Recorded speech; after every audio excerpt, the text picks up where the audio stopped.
네, 안녕하세요. 이제 586 전체주의 집단의 생명을 끝장낼 수 있는 그런 상황이 오고 있습니다. 이 와중에 우리 보수 공화 시민을 위해 기운나는 뉴스와 해설을 매일매일 전해드리려 노력하고 있는 세뇌탈출입니다. 오늘은 이 검수완박에서 보인 윤석열 리더십 혹은 윤석열이 정치권을 다루는 그 방식, 이것을 좀 오늘 살펴보도록 하겠습니다. 그리고 이 방식에 의해서 586이 지금 완전히 일종의 패닉 발작, 그러니까 패닉 어택, 공황 발작을 일으키고 있습니다. 그 사정을 오늘 살펴보도록 하겠습니다. 먼저 세뇌탈출 잘 구독료 부탁 말씀 올립니다. 세뇌탈출은 게시될 때는 광고가 붙지 않습니다. 운이 좋으면 하루 만에, 운이 나쁘면 일주일이나 열흘 만에 광고가 붙습니다. 많이 도와주시면 보다 좋은 컨텐츠로 찾아뵙는 데 커다란 힘이 되겠습니다. 감사합니다. 이제 윤석열이 그날 당일날, 그러니까 이 권성동이 맥없이 타협을 한 그날 그 전에 권성동과 통화를 했었다라는 얘기가 나오고 있죠.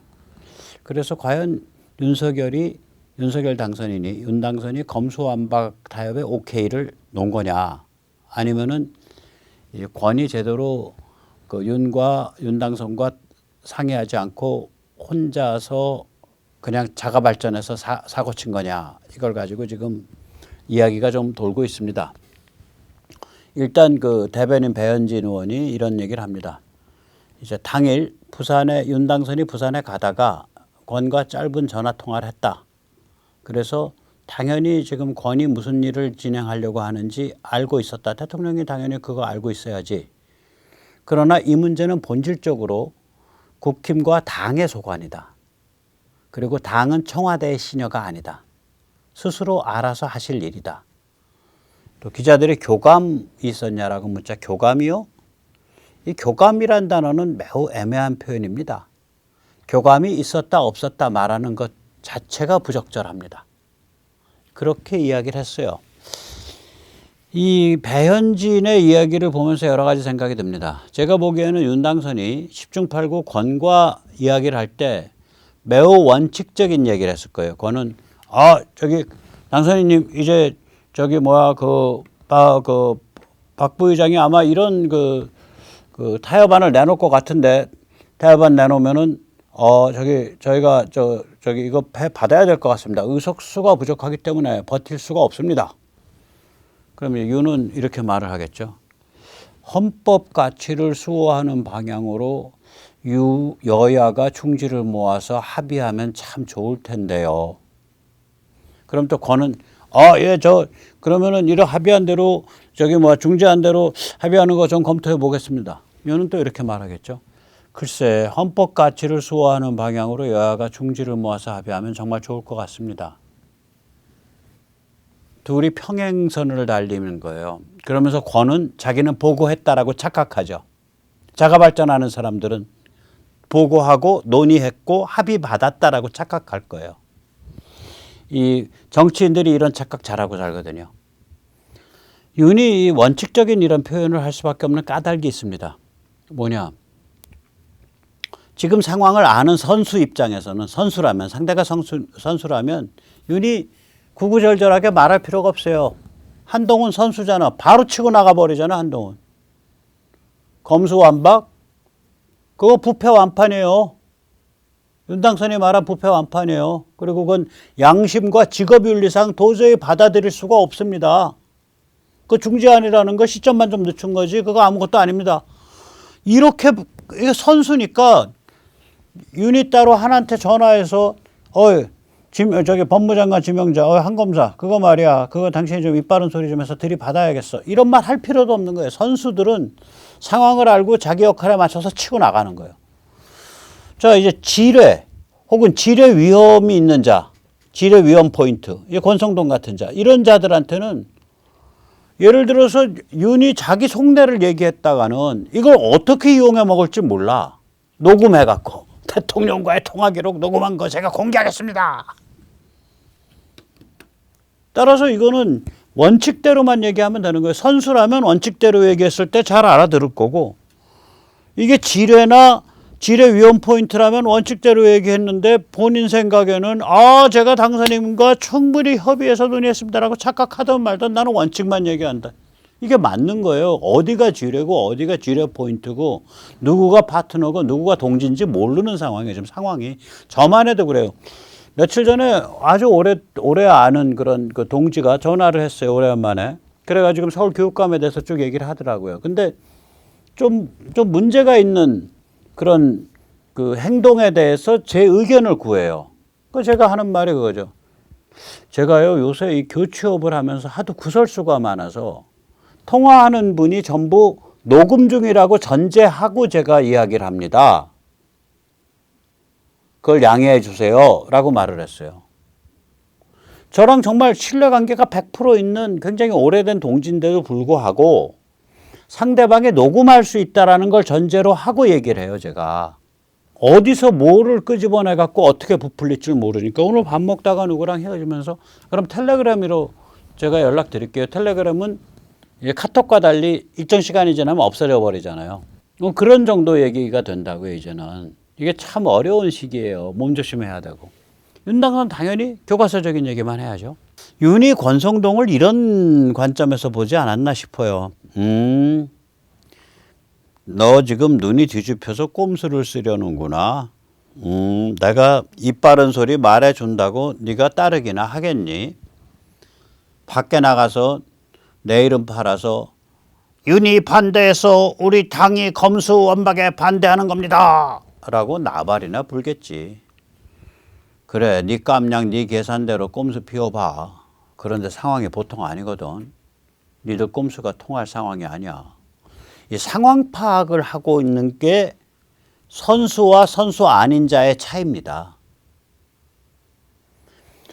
만약에 제 지금 이 추론이 맞다면 요번에 윤당선이 이 여의도 정치권 특히 국힘 사람들한테 어마무시한 시그널을 다시 한번 보낸 거예요. 이건 뭐냐면 뭐 50년 지기고 뭐 강릉에서 외가 쪽에서 같이 만나던 사이고 그건 그거고 내가 이렇게 해라 저렇게 해라 일일이 코치하고 뭐 얘기 안 하겠다. 그거 흔적 다 남아서 니들 다 그거 가지고 나중에 등짝에 칼질을 그것도 남을 놈들이야.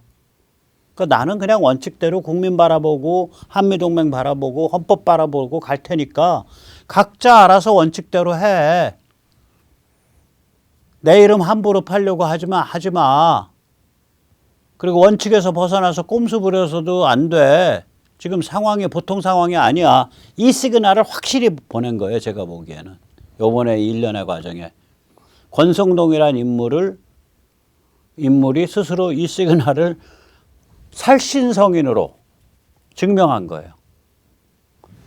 살벌합니다. 제가 봐도 살벌해요. 이 보통 상황이 아니에요. 권성동은 이 상황을 못 읽은 거예요. 이 상황을 읽으면 한동훈 같이 읽으면 선수가 돼요. 이 상황 제가 보기엔 한 5개 포인트로 정리를 해봤어요. 일단 이 검수완박에 대해서 지금 변협까지 다 들고 일어나서 변협이 절반은 불그레한 동네예요. 거기가.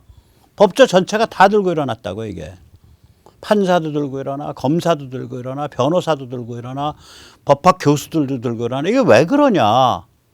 어떻게 보면 이게 법조가 자기 밥그릇 챙기려고 하는 거 아니야. 이게 밥그릇 문제가 아니라 그거보다 좀 더 근본적인 거예요. 전문가 커뮤니티 문제. 이게 뭐랑 비슷한 거냐면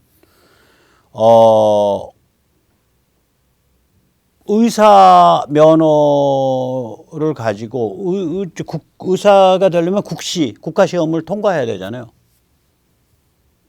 그거 말고 예를 들어서 의사 면허가 아니라 죄송합니다. 우리나라가 이제부터 감비아랑 굉장히 친한 거기에 됐습니다. 감비아에서 의사 면허 따오면 국내 면허로 인정합니다. 잃어버리면 의료계 다 들고 일어나요. 의학 교수까지. 이거랑 비슷한 거거든. 이게 뭐냐면 지금 이 검수완박이 검찰을 영장 집행하는, 영장 청구하는 대서소로 만들어버리는 거예요. 검수완박이. 그럼 검찰이 영장 대서소로 주저앉으면 변호사는 이제 경찰한테 가서 머리 조아려야 돼요. 변호사는 이때까지 주로 검찰청과 검사를 상대로 했거든요. 이제 경찰한테 가야 되는데 이 경찰이 엘리트 그 전문 지식 역량이 검사보다 떨어진단 말이에요. 역량이. 그게 현실이에요. 경찰이 잘하는 거는 몸빵하고 수사하고 증거 잘 잡아내고 뭐 이런 걸 잘하지, 검사는 뭐냐면은 기본적으로 법리를 해석해서 공소유지를 시키는 거거든요. 유죄 판결을 받아내고 여기에 특화되어 있는 게 아니라고요. 이 경찰이. 변호사는 이 게임을 하던 사람인데 검찰 상대로 이제는 경찰을 상대로 이상한 게임을 해야 돼요. 판사는 형사재판 받아보시면 아시겠지만 이 판사랑 검사는 그 얘기할 때 판사, 변호사, 검사 사이에 어떤 그게 있어요. 그 화법이 있다고요. 서로 간에. 아, 다음번에 기일 언제 잡을까요? 어떻게 하고 다음번에 검찰 쪽에서 그 증거 자료 좀 더 보강해서 갖고 오시죠. 뭐 이런 게 있었는데 이제 경찰과 인터페이스 해야 돼요. 왜냐면 검찰이라는 건 그냥 영장 청구한 대서방이니까. 다시 말해서 이게 그냥 밥그릇 문제가 아니라 법조계라 불리는 전문가 커뮤니티 전체가 붕괴하는 거예요. 의학계라고 불리는 의사 커뮤니티 전체가 붕괴하는 거예요. 예를 들면. 이게 보통 일이 아니라고 이게. 그러니까 다 들고 일어나는 거죠. 법조가. 색깔이 불그레하냐 아니냐를 다 떠나서. 거기다가 조선동화 등 빅미디어가 이거 엄청나게 지금 물어뜯고 있잖아요. 검수완박. 이게 왜 그러겠냐. 이 조선동화가 언제부터 애국인데 이 사람들 애국하는 사람들 아니에요. 이 사람들 목표는 내가 어떻게 국힘을 주물럭거릴 수 있냐. 그다음 내가 어떻게 글로벌리스트 민주당 하수인 어떻게 잘할 수 있냐. 이것만 생각하고 사는 집단이에요. 조선동화는. 아니 동아일보 에이스인 김순덕이 보세요.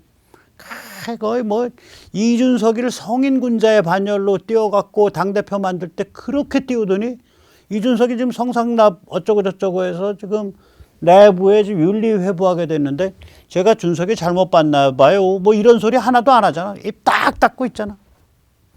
이 사람들은 국힘을 주물락거리고 글로벌리스트 민주당 하수인 하는 것에 목숨을 건 자들이에요. 조선동화는. 대한민국은 이자들의 입장에서는 요리해야 될 대상이지 사랑해야 되고 충성해야 될 대상이 아니에요. 근데 이자들이 요새 입에 거품을 물고 검수완박을 치고 있거든요.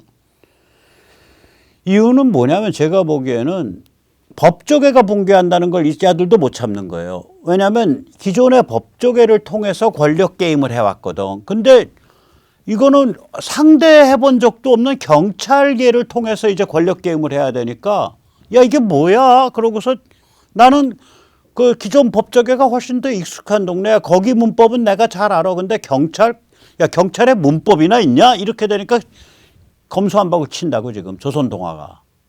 제가 제일 재밌어요. 조선동화가 애국도 하네. 그래요? 이런 생각이 드는 거예요.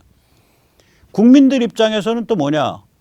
아니 검찰 그러면 그거 뭐 굉장히 그 높은 사람들 뭐 국민들 우습게 보는 사람들 이런 생각도 있지만 국민들은 본능적으로 알아요. 이게 형사 사건 겪어보고 이런 사람들은 경찰보다는 검찰이 훨씬 더 실력 있고 공정한 브레인 집단이라는 걸 알아요. 경찰은 정말 못 믿어. 어떻게 매수돼서 어떻게 조서가 꾸며질지 모르겠어. 너무 공포스러워. 국민 입장에서 정말 그렇습니다. 제가 조사를 여러 번 봤잖아요. 보면